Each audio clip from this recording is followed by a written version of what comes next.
but the way that the meal is going, we'll just go with the flow. So I am so happy to see everybody celebrate this important moment for the finalists in our contest. Out their creativity and muscled through hard work, vulnerable by putting themselves into our contests. So it's not an easy thing to do. And I'm watching my time because I can't. In a few moments, the president of WFWA, Jackie Kelly, will start off our awards ceremony. And we are also delighted to have Camile Pagán with us this evening as our keynote speaker. But tonight is not the only chance with her because she's going to be our guiding scribe for the next year. Yeah. And after she speaks tonight, the presentation of the awards will take place. So I hope that your hands are warmed up and that your cheek muscles are prepared for all the smiling and applause it's about to do. So enjoy your meals for approximately 60 more seconds. And then Jackie's going to come up.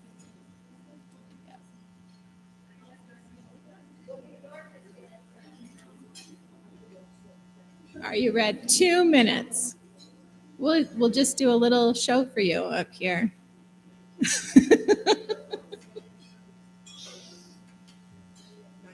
Not yet.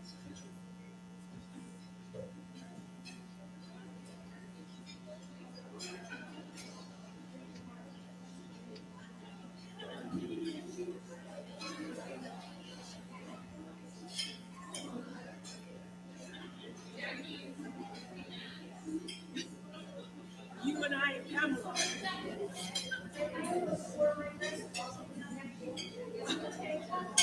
No, it's not. Oh, like official.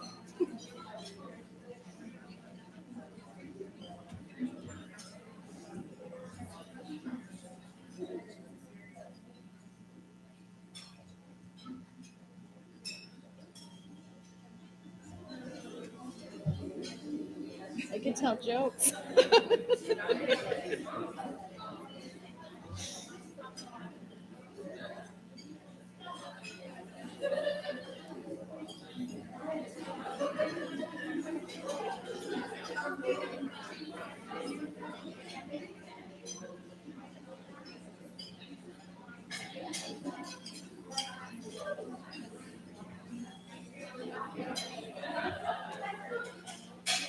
Okay, I'm ready. Yeah, I'm waiting for the signal. How will you know what to say? Sophie will probably wave at me.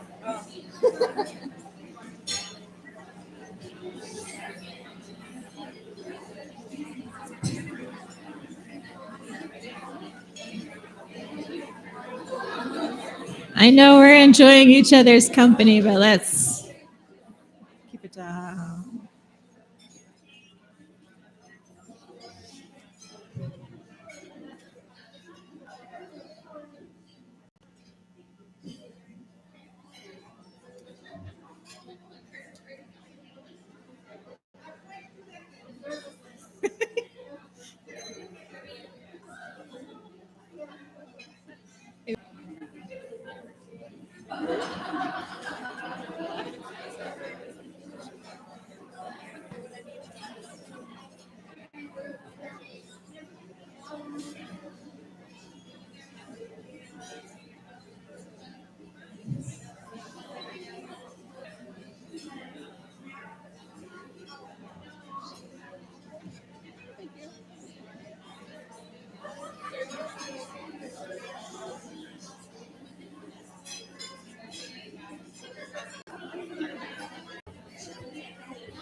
Good evening, everybody. I hope you all are enjoying your retreat so far. Good. And I'm going to introduce our keynote speaker tonight. But before I do that, there's one thing that I need to do. And I know tonight we've got a lot of volunteers here in the room, and I want to recognize the WFWA volunteers. So if you volunteer in any capacity for this organization, please stand up so we can see you and give you props. Come on, come on. Come on.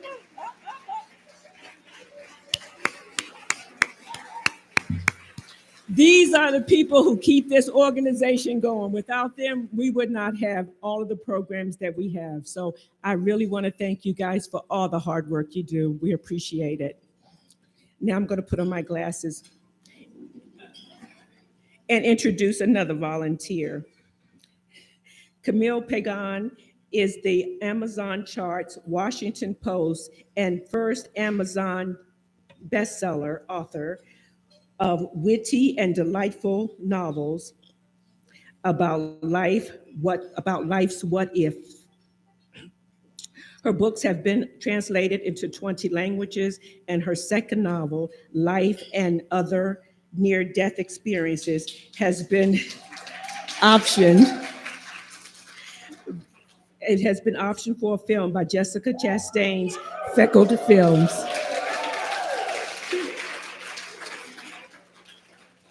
She's a journalist and former magazine editor. Her works has appeared in First Company, Forbes, the New York Times, the Oprah magazine, Parade, Real Simple, Time, and many more. You can visit her at her website at www.camilepagán.com, and she's going to be our guiding scribe for the rest of this year and for next year. And when I called her and asked her to step in, she did not hesitate. She said, "Sure, I'll do it." And I'm so thankful that you did. So please help me welcome Camile.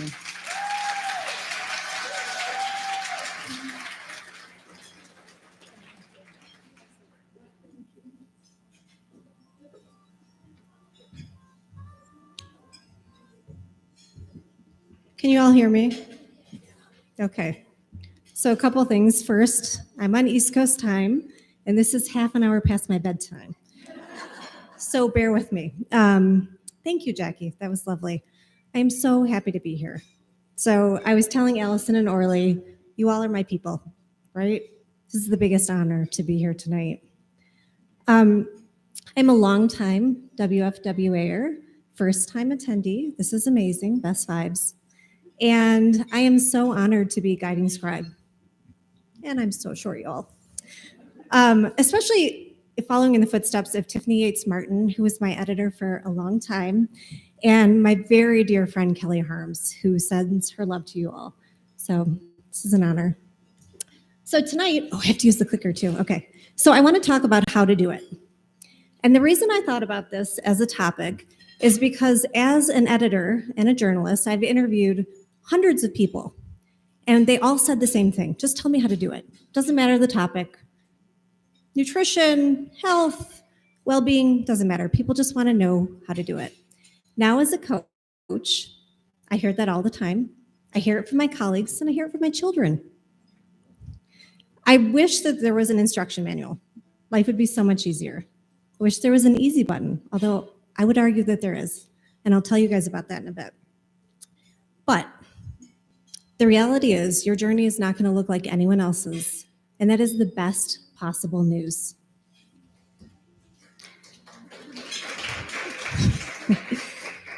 Because comparing yourself to other people is really not the point, right? It's going to be amazing. It is really smart to look to each other and find inspiration. I think that's why we're here right now. But I don't want you to be discouraged when you see another writer vault ahead, or worse, talk about how hard it is, that they've been toiling in vain for years.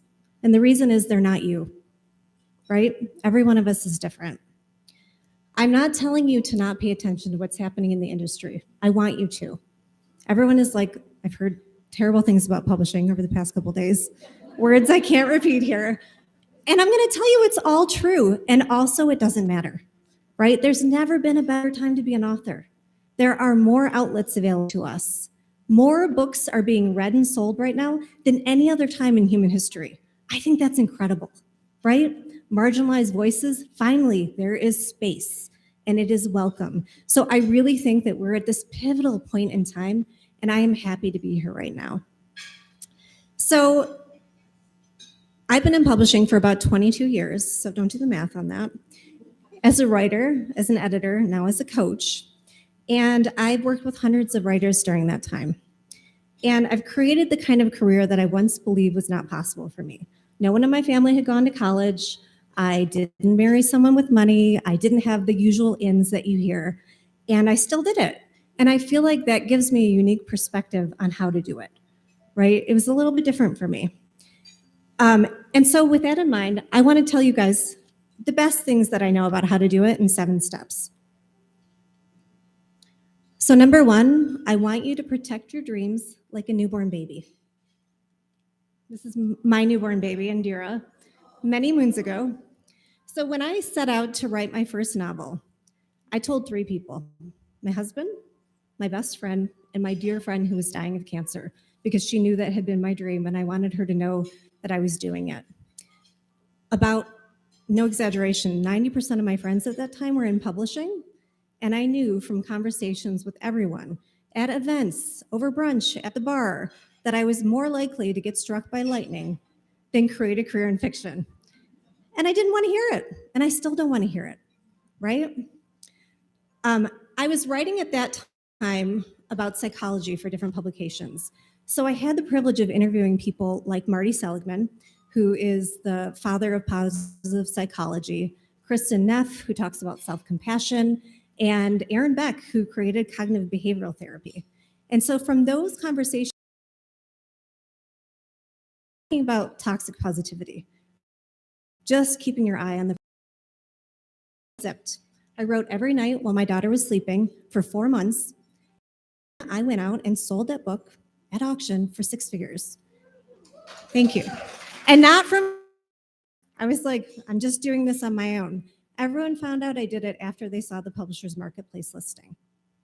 So the reason why I'm telling you that is because not to keep your dreams to yourself, right? I don't think that that's possible. I don't think it's practical. And research even shows that telling other people your goals makes you more likely to achieve them. So it is important to share, but only with people who are going to support you, like the people in this room. If there's someone who's not going to support you, or they surprise you with I'm just trying to protect you, I want to keep you safe, change the subject. I always say, oh, that's so interesting. Can you give me some bean dip, please? Like literally, change the subject. So I finished that book 13 years ago. And what I knew deep down, even then, which I know today for all of you, is that we are stories. We're not statistics. It doesn't even matter what the odds are. It doesn't, if you want it, you can do it.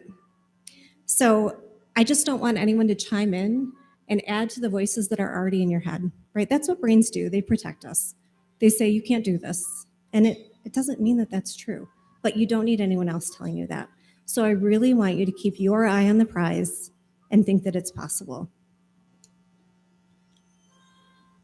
Number 2, no one book matters that much, but your expectations matter the most. So about that 6-figure book, it sold really well in Turkey.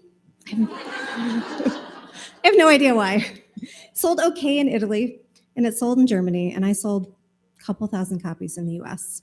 So I basically cost my publisher over $100,000. And they didn't tell me right away that they wouldn't renew. They said, just keep writing, send us manuscripts. And so I wrote 3 really, really bad books, like horrible. I just listened to what my editor suggested, historical fiction, romance, I was all over the place, and it was not good. So my very first trade review from Publishers Weekly had not a single redeeming comment in it. Every bad review I've ever received since has been a cakewalk by comparison. It said I was clunky and stale and all kinds of things. And my publisher ultimately told me about a year and a half after the book came out that even if I wrote the next Harry Potter, they couldn't publish it. My sales had been that bad. So I was devastated, right? As anyone would be, because I really wanted to publish a book a year and I thought getting one done would be the thing. And it didn't. It just didn't work. And so about 3 years passed from that first book, and I almost hung up my dream. I had bills to pay. We moved across the country. I had postpartum anxiety. A lot of stuff happened. And what I wish I knew then that I know now is that one book doesn't matter. It does not keep you from having a successful career. Books tank all the time. It's not a big deal. Your job is to keep going and keep going and keep going. Because being a career author, which is what everyone here is here to do, is about creating a body of work. It's not about one book. I want you to think about shipping your imperfect work over and over and over. And that's how you do it. So number 3, stop trying to fix yourself and focus on what you do well. So nearly 3 years after that debut, I was on assignment in California, and I had a couple hours to kill before I had to catch a plane. And I had a glass of rosé, and I went down to the beach. And at this point, I was like drowning in journalism assignments because I had 2 kids in preschool, which was like 2 extra mortgages, basically. And I was just like, this isn't going to happen for me. And I'm out at the water, and suddenly an entire book pops into my head. It was just, I still have chills thinking about it. And I was like, you know what? This time I'm writing a book for me. Not writing it for my editor, who wasn't even my editor anymore. Not writing it for my agent. I'm not even writing it to market. I'm just going to do this thing. And that book is Life and Other Near-Death Experiences. Thank you. And I sold that book to Amazon Publishing for about the same amount as 3 journalism stories. Like, they were new. They were like, we're going to give you a couple dollars for this. And I loved that book so much, I didn't care. I was like, yeah. It was the book that gave me my voice because I wrote it for myself. So it was the book that I thought, if I went to the bookstore and picked up a book, which one would delight me? And this is it. And I share that with you because what I did then was not focusing on my clunky prose. I didn't focus on my tendency to put way too many health facts in a book. It's just what I do. It's a journalism hazard. It's fine. I focused on what I do well, which is wit, life-affirming love. That's it. And that's what I do now. That's what I teach my clients to do. You only have so many hours in a day. You only have so many years to live. If you focus on fixing all of the stuff that doesn't work, you're going to miss all of the beauty that you already have in you. Every single one of you already has everything you need. Already. So that book sold hundreds of thousands of copies, has been optioned repeatedly, and was really the start of my career. Not because it succeeded. It was the book that really gave me my voice. And that is most important. Voice can't be taught, and each of you has one. And so I really want you to think about that. If you focus on your strengths, your career will flourish, and you'll enjoy it more. And that's really the point. I want you to think about going pro now. And I know so many of you are already doing this. But I want you to really briefly, over cheesecake, imagine the best case scenario for your career 5 years from now. I want you to think about the books that you'll have sold, the lives that you'll have touched, bestseller lists, accolades, whatever floats your boat. I want you to think about what you really want. And I want you to think about how that version of you shows up. So, how does she interact with other people? Does she go it alone? Or does she get help? How does she show people how to think about her? Because that's what we're doing all the time, whether we realize it or not. You can show up as that version of yourself right now, and you should. So often we're thinking we have to succeed in order to behave a certain way, or to take up space, really. Especially as women, that's what society tells us. Stay small until you've earned it. And I want to tell you that the opposite is true. Take up all the space right now, right? I mean, Lisa's got the idea. I tell my clients, and I'm going to get pinged for this. I'm sorry it's live streaming, but I want each of you to have the confidence of the average white male writer named Jonathan. okay? That's all I want for you.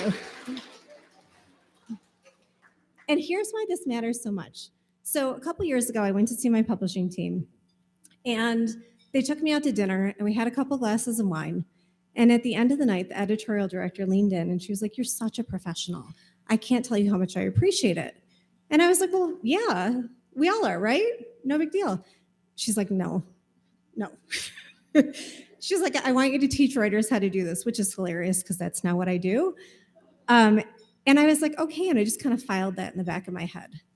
And not long after, I started hearing about writers, and Lynn and I were talking about this last night, who were being let go even though their sales figures were really good. And this happens all the time. We think sales have to be amazing or otherwise it'll never work. That's like one slice of the picture. I really want you to think about how you can be your best self now. And that doesn't mean like doing things you don't want to do. It just means being kind, being flexible. That's what I tell my kids, same thing. Being a true professional right now will serve you at every stage of your career. Oh, my books. So, a quickie. Setbacks are not a sign that you can't do it. They're a sign that you are doing it. So a couple years ago, I wrote this book that I thought was like the book. I was like, oh, this one's gonna take my career to the next level. And my agent was excited about it, and we took it to my publisher, and they looked at it for like 4 seconds. They're like, yeah, no, we're not doing this. It's off-brand for you. And in retrospect, it was off-brand. It was magical realism, and I'm really glad it didn't sell because I don't want to write magical realism all the time. It was just one of these like ideas. But I was devastated again. And I started working with a coach who was like, let's talk about those 3 books that you have in your drawer that you didn't sell. And a light bulb went on in my head. And I was like, oh, okay. And now I'm grateful for those 4 books as much as any of the books that have been published because they showed me that I was in the game. I was staying in the game. And that's what I want for all of you. The setbacks are not a sign that you can't do it. They're a sign that you are doing it, that it's inevitable if you're willing to keep going. And it really cannot discount that. So on a related note, I want to talk just a tiny bit about confidence. It is not related to your success, your outward success. And I know that hurts the brain, but I work with a lot of writers that you all would think are huge successes, and their sales figures have not canceled self-doubt. True, unshakable confidence comes from standing up in front of your peers, talking to them, and having your own back regardless of the outcome, right? It's being willing to feel any feeling. And I wish someone had told me this earlier in my career. So a lot of times we don't go for what we want because we don't want to feel the feelings. Shame, embarrassment, uncertainty, discomfort. Those are money-making emotions, people. If you're willing to allow for them, you can do anything. You just have to give them permission to be there. I'm going to allow myself to be embarrassed because everything I want is on the other side of that. And the funny thing is, when you do that, the feelings pass faster and you reach your goals faster. It's really huge. This is one of my favorite Anne Lamott quotes. She says, what if you wake up someday and you're 65 or 75 and you never got your memoir or novel written? It's going to break your heart. Don't let this happen. Just love that. So, what's happening over there? Save me some wine, please. So, number 6 is it can be easy, really. So, controversial opinion. I don't think that writing has to be that hard. I don't think it has to be that hard most of the time. I know it is sometimes. But a lot of times we are really like thinking that it needs to be complicated. We create extra steps. We do stuff, rethink, rewrite, all the things. And it's just the brain's way of trying to protect us. So I think that there's a cultural conversation around writing that sometimes it's convenient to say things like, if you could do anything else, do that. Anyone who's drawn to this work can't do anything else. I just think that's a stupid thing to say, right?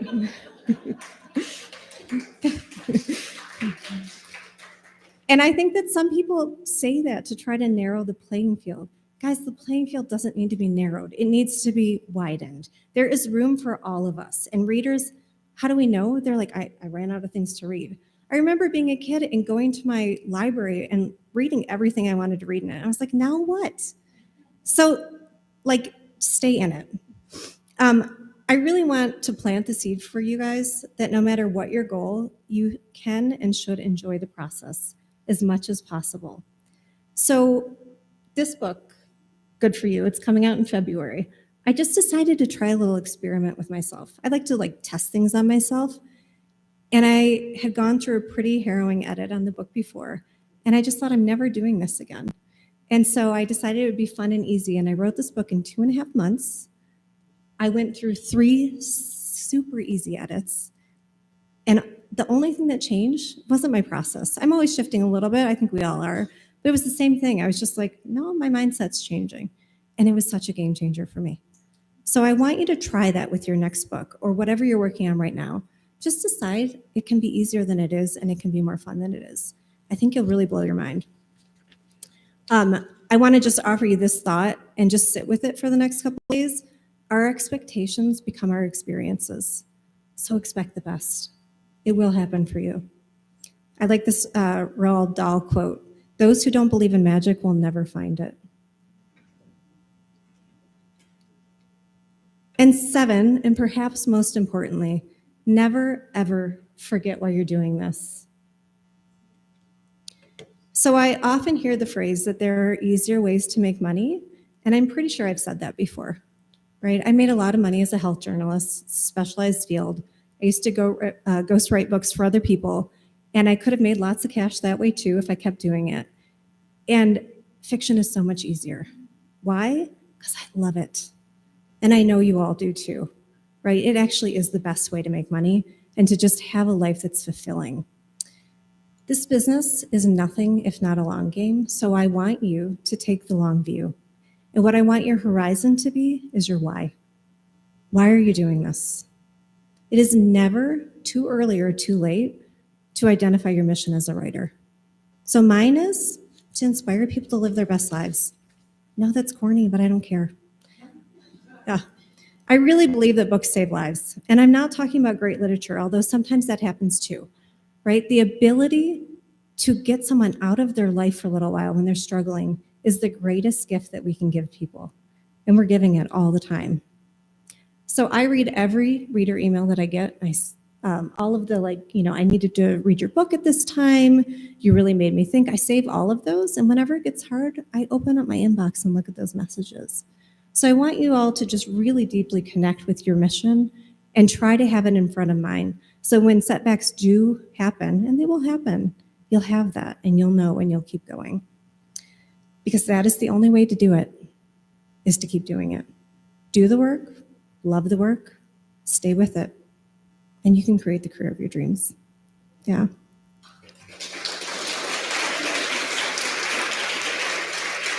Thank you all. This is really lovely. It is a pleasure speaking with you tonight. I really want to extend my congratulations to all the finalists. If this resonated with you, I have a coaching site where I have a weekly newsletter on Wednesdays. Go to evenbetter.co and you'll see all of the information. Also, grab me while I'm here. I'm here until Sunday morning. So I love to talk shop. Just pull me aside if you want to chat. Yeah. Thank you.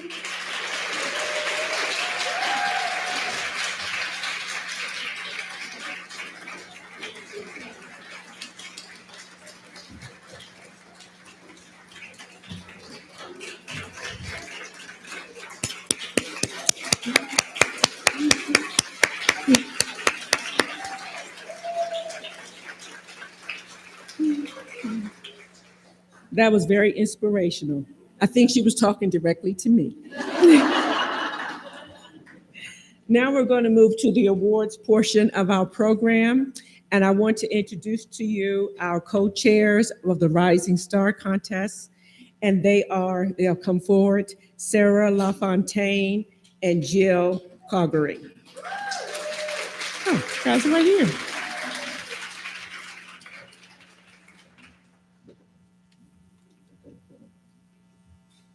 The Rising Star Award is exclusively for unpublished, unagented writers of women's fiction. This year was our biggest contest for their support and commitment to helping their fellow writers.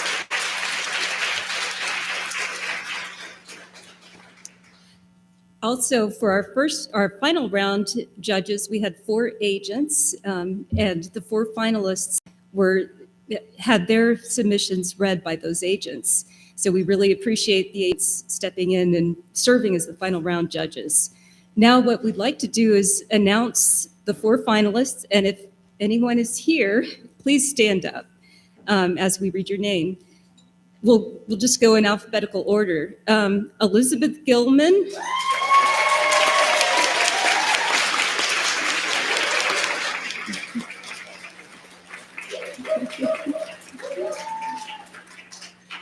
Margaret Morse.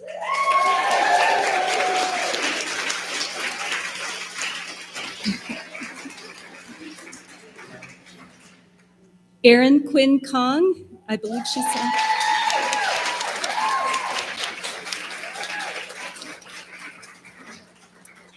And Victoria Watkins.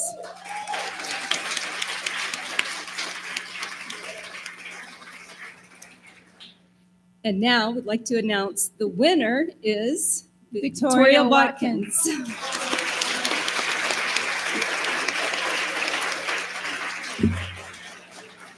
So Victoria's not here tonight, so hopefully she's watching the live stream. Hi, Victoria, congratulations.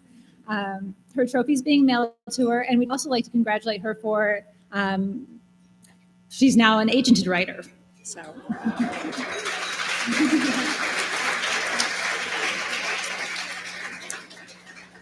Now I'd like to introduce Hadley Leggett, who is the winner of last year's Rising Star contest. She is going to, she is speaking on behalf of the STAR co-chairs, Susan and Angela Ames, and she will be announcing the STAR winner.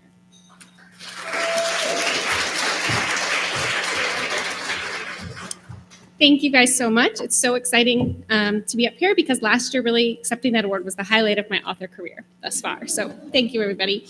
For those of you who don't know, the STAR Award is for published authors, and there are 2 categories. So there's the general category, and that's for any full-length work of women's fiction that was published in the previous calendar year, and then the debut category, which must be the author's first ever published book.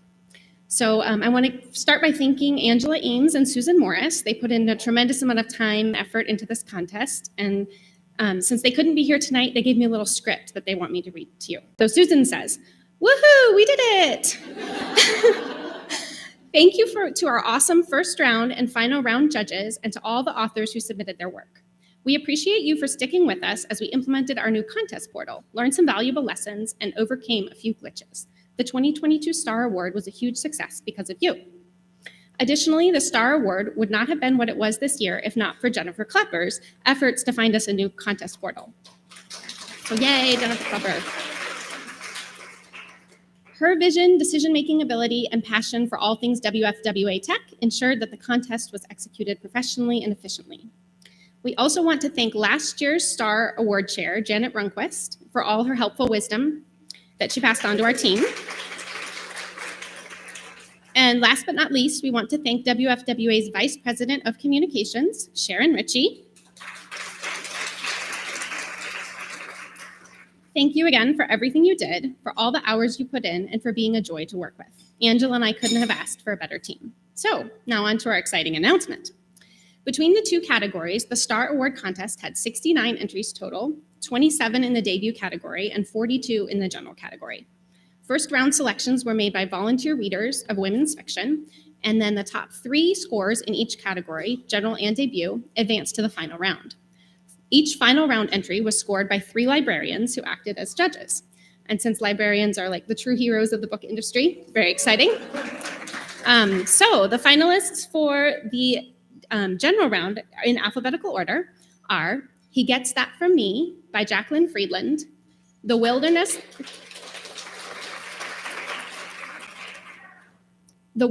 Between Us by Penny Haw, and Behind the Lens by Janae Sacken. And the winner of the 2022 STAR Award in the general category is The Wilderness Between Us by Penny Haw.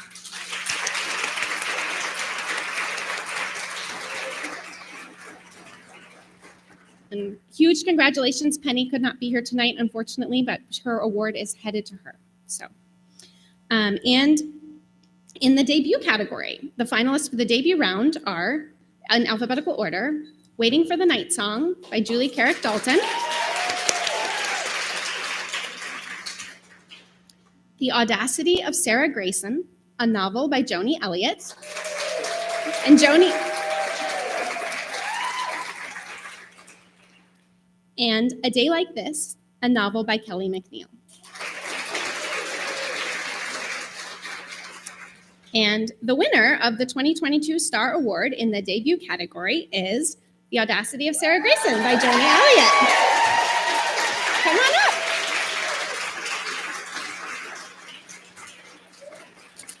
And Joni is here. Unfortunately, I didn't unwrap her award because she was sitting right next to me. And I was afraid if I unwrapped it, she would see her name on it. So here you go. There's your beautiful award. You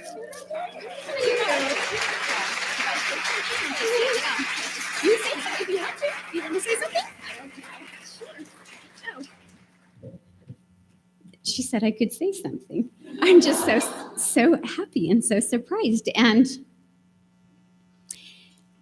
this thing that we get to do in telling stories, especially about women, is an incredible gift. And it is such an honor to get this award in the company of such talented writers and such talented women writers.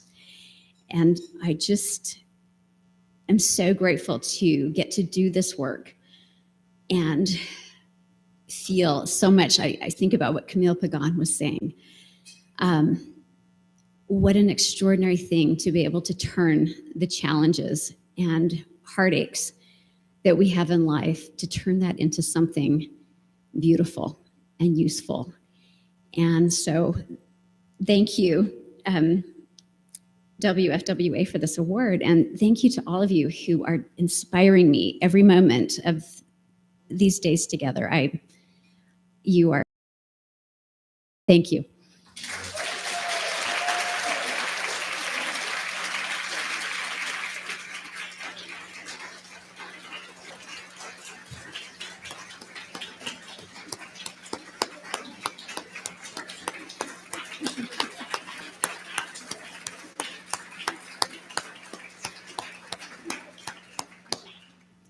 And that concludes our Star Awards and our Rising Star Awards. Thank you all for being part of this.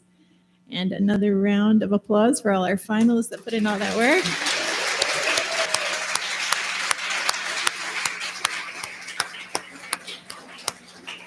And a huge thank you to everybody on tech tonight that made that work.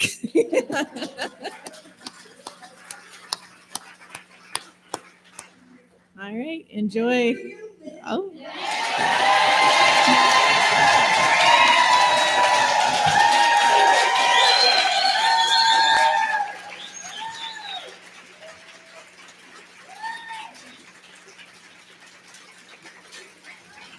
Thank you. You can enjoy your dessert now, I think. Bye, everybody.